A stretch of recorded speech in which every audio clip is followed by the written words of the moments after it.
বন্ধুরা নমস্কার। বিষয় ভালো লেখার পশ্চাতে।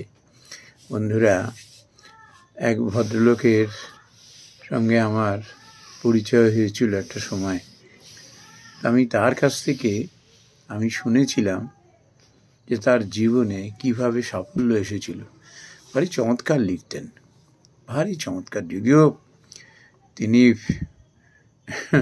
লেখক হিসেবে প্রতিষ্ঠিত নন, তিনি ছিলেন একজন প্রফেশনাল, আর লেখাটা ছিল তার নেশা। তো আমি তার কাছে শুনেছিলাম যে কি করে ভালো লেখক হওয়া যায়। সাধারণ মানুষের কাছ থেকে যেরকম অসাধারণ কথা শুনব, আমি ঠিক আজও যখন স্মরণ করি না, খুব ভালো লাগে, খুব অনুপ্রেরণা মেলে। তিনি বলছিলেন যে এরকম, যে দেখো, ভালো লেখার তোমার পেছনে কিন্তু বহু মানুষের কিন্তু অবদান থাকে। তার মধ্যে একটি অবদান যে তুমি কোথায় লেখা পাঠাচ্ছ, কোথায় লেখা পাঠাচ্ছ, তোমার লেখাটি তারা কিভাবে মনোনীত করছেন। যা পাঠালে অমনি ছেপে দিল, তুমি জেনে রাখো তোমার এগোনের পথ ওখানেই শেষ হয়ে যাবে। কলকাতায় যে কড়ে গোনা কিছু ভালো ভালো পত্রিকা আছে, তুমি ওখানে লেখা পাঠিয়ে দেখো তো, মানে সারা বছর ধরে তুমি যদি নিয়মিত লেখা পাঠাও, কটা লেখা সেখানে ছাপা হয় তোমার কখনো দেখেছ? যে কটা ছাপা হয়, যে গুটি কয়েক, তুমি জেনে রাখবে ওটি কিন্তু তাদেরই অবদান। দুটি কারণে লেখা মনোনীত হয়। এক হলো থট, চিন্তা। চিন্তার মধ্যে যদি মৌলিকতা থাকে না, যদি মানুষকে ভাবায়, সে লেখা যদি একটু কনস্ট্রাকশনে দুর্বলও হয় না, ওই ভাবনার খাতিরে সেটি তারা কষ্ট করে ওই পত্রিকা অফিসে কষ্ট করে, অর্থাৎ কিনা ভালো করে এডিট করে তারা সেটি ছাপেন।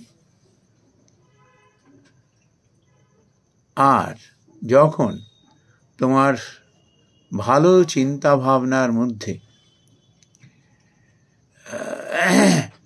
ফান্ডামেন্টাল মৌলিক চিন্তা ভাবনার মধ্যে যখন তুমি লেখায় যখন সুনিপুণ হয়ে উঠবে না, তখন দেখবে ওই যারা এডিট করে লেখা ছাপবেন তাদের অনেকটা পরিশ্রম কমে যায়।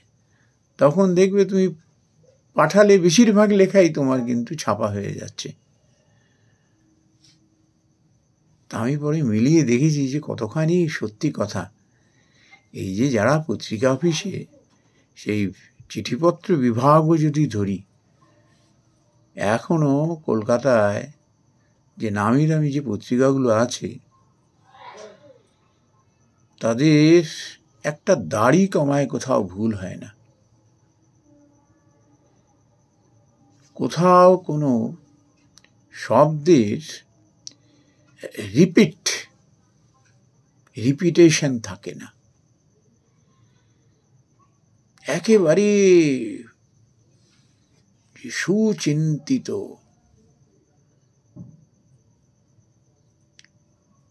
লেখাগুলো পড়ার সঙ্গে সঙ্গে পাঠক না, তার খুব মনোনিবেশ হয়ে যায় ওর প্রতি। লেখার বাঁধনে কোনো আলগা ব্যাপার থাকে না, একদম ঠাস বুননি। এটি তো একদিনে আসে না কোনো লেখকের, দীর্ঘদিন ধরে যারা লেগে থাকেন। ওই এত লেখা পাঠালাম,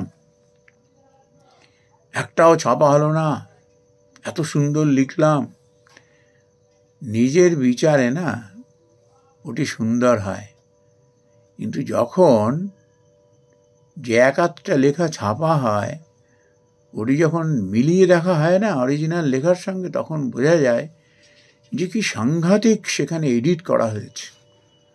তখন বোঝা যায় যে আমার বিচারে যে লেখাটি অত্যন্ত উৎকৃষ্ট ছিল সেই লেখার মধ্যেও কত ভুল ভ্রান্তি ছিল। ওই জন্য কখনো ভুল বুঝতে নেই। যারা এটি করেন তারা কিন্তু আসলে লেখকের মঙ্গলই চান। এক গাদা হাবিজাবি লিখলাম, ও দুদিন পরে, যেমন আজকাল এই যেমন গানগুলো হয়, এই সব ওই প্লাস্টিকের ক্যারি ব্যাগের মতো। আর পুরনো দিনে যে সমস্ত স্বর্ণযুগের গান আজও সেই বেজে চলেছে, পুরনো আর হয় না। আর সেই গানকে কেন্দ্র করে তাকে নিয়ে কত বড় বড় ইন্ডাস্ট্রি তৈরি হয়ে গেছে। আর ওই গানগুলোই এখন নতুন প্রজন্মের ছেলে মেয়েদের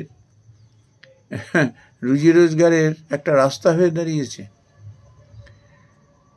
তেমনি কঠোর পরিশ্রম ছাড়া কোনো ভালো জিনিস হতে পারে না। খুব অত্যন্ত ভালো লাগে সেই সমস্ত পত্রিকা যারা হয়তো 100টা লেখা পাঠালো, হয়তো দেখা গেল 80টাই রিজেক্ট করে দিল, হয়তো 20টা লেখা ছাপলো, কিন্তু ওটি থেকে অনেক শিক্ষা হয়, বোঝা যায় নিজের খামতিগুলো। তাতে হয় কি, পরবর্তীকালে লেখার মান অনেক উন্নত হয়, ভুল ভ্রান্তিগুলো বোঝা যায়, সঠিক রাস্তাটাকে ধরা যায়। বন্ধুরা, এই প্রসঙ্গে না আমার এক ইংরেজি শিক্ষকের কথা মনে পড়ল। তার নাম ছিল কুমুদ রঞ্জন মল্লিক। আমরা এই কুমুদ রঞ্জন ভট্টাচার্য, আমরা কেবি বলে তাকে আমরা জানতাম। উনি আমাদের ইংরেজি ক্লাসে যখন প্রেসই করাতেন না, একটা টেক্সট পড়তে দিয়েছেন বা লিখতে দিয়েছেন, বললেন যে তারপরে প্রেসই করো, অর্থাৎ সেটাকে সার সংক্ষেপ করো। 500 কি 550 ওয়ার্ডের একটা প্রেসি, বলতেন তুমি 50টা অক্ষরের মধ্যে, ওয়ার্ডের মধ্যে তুমি লেখো। আমি আজও সেই শিক্ষকের কথা মনে পড়ে, কি অসাধারণ পণ্ডিত মানুষ ছিলেন। ওই হয়তো 50টা শব্দের মধ্যে না লিখতে পারলেও 60-100টা শব্দের মধ্যে হয়তো লিখে নিয়ে গেলাম। তিনি যখন কেটে কুটে ওর মধ্যে থেকে উদ্ধার করলেন হয়তো আমার 2টো লাইন। এত ভুল ভ্রান্তি। ওনার কাছ থেকে শিখেছিলাম কিভাবে পারফেকশন আনতে হয়, কিভাবে টেক্সটটাকে ভালো করে পড়তে হয়, কিভাবে লেখার বাঁধনি আনতে হয়, কিভাবে মূল বিষয়টা যেন কিছুতেই যেন বাদ না পড়ে যায়, ভাবটাকে অক্ষুণ্ণ রেখে কিভাবে ওই নির্দিষ্ট সংখ্যক শব্দের মধ্যে কিভাবে লেখাটা উৎকর্ষের সঙ্গে লেখা যায়। আমি তার কাছ থেকে এই মহান শিক্ষাটি আমি পেয়েছিলাম। পুরোপুরি কাজে না লাগাতে পারলেও বিষয়টি বুঝেছিলাম। তাই কোনো লেখকের সাফল্যের পেছনে থাকে নিজের পরিশ্রম, কঠোর পরিশ্রম যেমন থাকে, তেমনই থাকে এইরকম উৎসগুলো। ওই কেবি স্যারের মতো মানুষ, কিংবা পত্রিকা অফিসের সেই সমস্ত মানুষগুলো যারা এডিট করেন লেখা, তাদের প্রতি কৃতজ্ঞতার আর শেষ থাকে না। নমস্কার বন্ধুরা।